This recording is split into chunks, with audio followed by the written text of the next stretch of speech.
एक शख्स भागता हुआ एम्स्टर्डम के चाइल्ड केयर वार्ड में घुसा। उसने अपनी जेब से पिस्तौल निकाली और अपने 15 साल के बेटे को गोली मार दी। अगले ही पल उसने पिस्तौल अपनी कनपटी पर तान ली और खुद को शूट कर लिया। साल था 1933 और ये शख्स था पॉल एरनफेस्ट, 20वीं सेंचुरी का फिजिसिस्ट और आइंस्टाइन एंड बोर जैसे मशहूर साइंटिस्ट का दोस्त। पॉल एरनफेस्ट ने अपने बेटे और फिर खुद को गोली क्यों मारी, ये जानने के लिए हम हिस्ट्री में थोड़ा पीछे चलते हैं। फर्स्ट वर्ल्ड वार के बाद जर्मनी टूट चुकी थी। डेमोक्रेसी ने वहाँ जन्म तो लिया था, पर वो अपाहिज थी। हाइपर इन्फ्लेशन और वैश्विक ग्रेट डिप्रेशन के कारण वहाँ पैसे का कोई मोल नहीं था। लोगों ने रशिया में अभी अभी कम्युनिज्म का भयावह रूप देखा था, जहाँ किसानों का मरना, इंडस्ट्रियलिस्ट की प्रॉपर्टी का छिनना आम बात थी। और इस बात से जर्मनी में काफ़ी दहशत का माहौल था। वहाँ के जाने माने लोग राइट विंग नेशनलिज्म को सपोर्ट करने के लिए तैयार थे, क्योंकि कम्युनिज्म का नतीजा वो देख चुके थे। कुछ लोग जर्मनी की इस हालात का जिम्मेदार पुराने पॉलिटिशियंस, आर्मी और जूश कम्युनिटी को देते थे। लोगों के पास न तो खाना था और ना ही नौकरी, और इसी माहौल का फ़ायदा उठाया नाजी पार्टी के लीडर हिटलर ने लोगों को दोनों का वादा किया। उसने लोगों को एकजुट करने के लिए ग्रेट फादरलैंड का नारा दिया। हिटलर के मुताबिक जर्मनी एक शरीर था, वहीं उसके लोग उसके बायोलॉजिकल सेल्स, और उसी शरीर को जूस पैरासाइट्स की तरह खा रहे थे। जहां रेडियो और मूवीज जूस मुक्त गोल्डन जर्मनी की बात कर रहे थे, वहीं स्कूल्स और colleges superior Aryan race theory का पाठ पढ़ा रहे थे, और ये लेसन्स जर्मनी के लोगों के माइंड में घर कर रहे थे। सोसाइटी में ट्रस्ट कम हो रहा था। कोई भी शख्स नाजी पार्टी का मेंबर हो सकता था। आपका पड़ोसी ही आपकी कंप्लेंट जर्मन सीक्रेट पुलिस को ना कर दे। जहां एक तरफ सोसाइटी इस उथल पुथल से गुजर रही थी, वहीं साइंस भी एक क्रांति की ओर बढ़ रहा था। पॉल एरनफेस्ट जैसे साइंटिस्ट न्यूटन के फिजिक्स और मैथमेटिक्स में बड़े हुए थे। न्यूटोनियन फिजिक्स के अनुसार अगर आपको हर पार्टिकल की पोजीशन और स्पीड पता हो, तो वो फ्यूचर में क्या करेगा ये आप पता लगा सकते थे। अगर कोई कप गिरता है तो नीचे ही गिरेगा। यूनिवर्स में कहीं भी एक सेकंड ही रहेगा। पर क्वांटम मैकेनिक्स ने ये पक्की नींव हिला दी थी, क्योंकि क्वांटम मैकेनिक्स के अनुसार अगर कोई कप गिरता है तो वो नीचे ही गिरेगा, ये हम नहीं कह सकते। किसी भी पार्टिकल का पोजीशन और स्पीड एक साथ पता लगाना पॉसिबल नहीं था। यूनिवर्स में अब एक सेकंड नहीं था। पॉल एरनफेस्ट को ये नई दुनिया खाए जा रही थी। साइंस की खिसकती ज़मीन पर उसके पांव नहीं टिक पा रहे थे। वो अक्सर आइंस्टाइन के ओल्ड वर्ल्ड फिजिक्स और नील्स बोर के क्वांटम वर्ल्ड के डिबेट्स में मीडिएटर होता था। आइंस्टाइन जो एटम्स की निश्चित दुनिया को बचाने की कोशिश करता, वहीं बोर उनकी दुनिया को अनिश्चितताओं और प्रोबेबिलिटी में कन्वर्ट कर देता। और यही बात एरनफेस्ट को खलती। वो कहता कि सिर्फ साइंस की नहीं, मेरी भी आत्मा मर चुकी है। जैसे साइंस की दुनिया उसे अंदर से झकझोर रही थी, वैसे ही उसके बाहर की दुनिया उसे डिप्रेशन में धकेल रही थी, और इसलिए उसने अपने वजूद को क्वेश्चन करना शुरू कर दिया था। एरनफेस्ट ऑस्ट्रियन था और नाजीज ऑस्ट्रिया को ग्रेटर जर्मनी का पार्ट मानते थे, और इस बात से Austrian science circles, specially Jewish scientist में डर का माहौल था। आने वाली दुनिया एरनफेस्ट को अर्थहीन लग रही थी।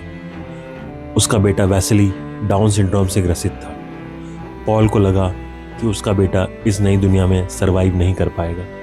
जहां ये अनिश्चितता एरनफेस्ट और उसके बेटे के मौत का कारण बनी, वहीं ये नए साइंस और मॉडर्न कंप्यूटर साइंस की दुनिया का जनक भी बनी।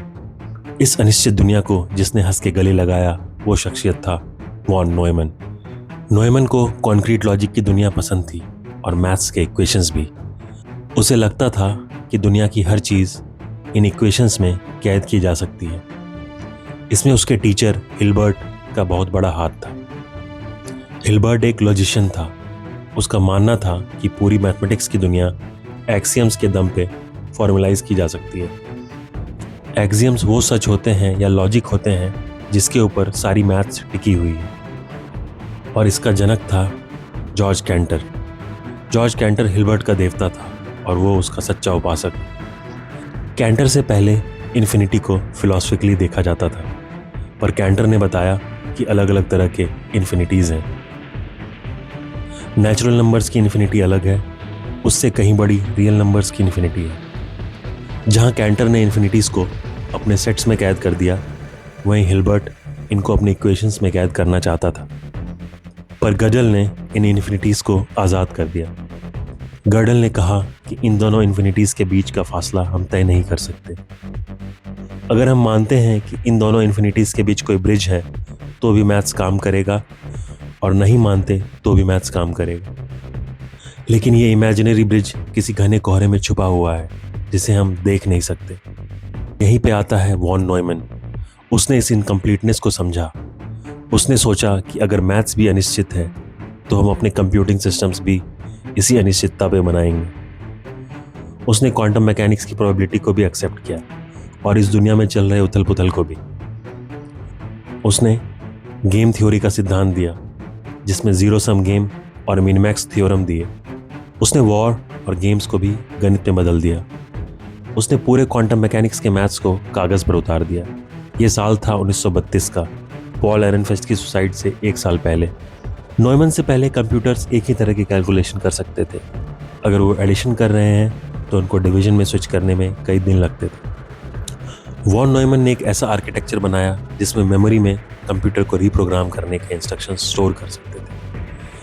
पहले अगर टाइम t पे कोई कैलकुलेशन है तो वो टाइम t+1 के लिए इनपुट थी और ये कंप्यूटर में बार बार फीड करनी पड़ती थी, जिसके लिए पंच कार्ड्स में इंफॉर्मेशन पंच करनी होती थी और सैकड़ों तारें निकालनी पड़ती थी।